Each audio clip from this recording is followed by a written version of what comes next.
मयूरभंज जिले में बहुत गाँव को गाँव एवं कन्स्टिट्यूएंसी ब्लॉक रास्ता संजोग है ना। तो मो कन्स्टिट्यूएंसी हूँ बड़साई निर्वाचन मंडली, रेमुणा निर्वाचन मंडली, सदर निर्वाचन मंडली, एपटे उदला बारिपदा मोरडा घेरिक रही।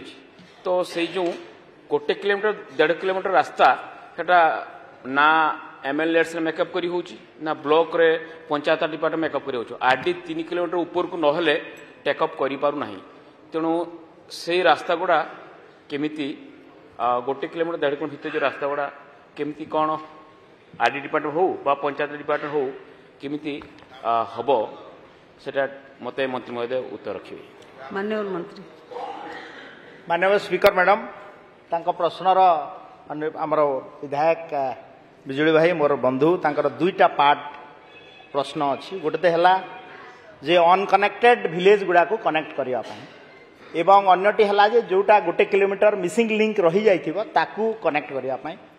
तो विशेषकर पंचायतीराज विभाग तरफ आमे अनकनेक्टेड जो रोड गुड़ा थाए मु जो कथा कहूली कि मनरेगा हो कि एमएलए लाड हो कि एसएफसी सीएफसी रो होता एवं एबे पीएमजेएसवाई प्रधानमंत्री रोड सड़क योजनार स्टेज 4 तार मध्य सर्वे कार्यक्रम चली से प्रावधान अच्छी जे जदि प्लेन एरिया होइथिबो एवं 500 पॉपुलेशन भितर होइथिबो ताकू मध्य कनेक्ट करी हबो। जदि हिली एरिया होइथिबो 250 पॉपुलेशन रे कनेक्ट करा ही पारिबो एवं आईपी एवं आईटीडीए रो जदि होइथिबो 100 पॉपुलेशन रे मध्य कनेक्ट ही पारिबो।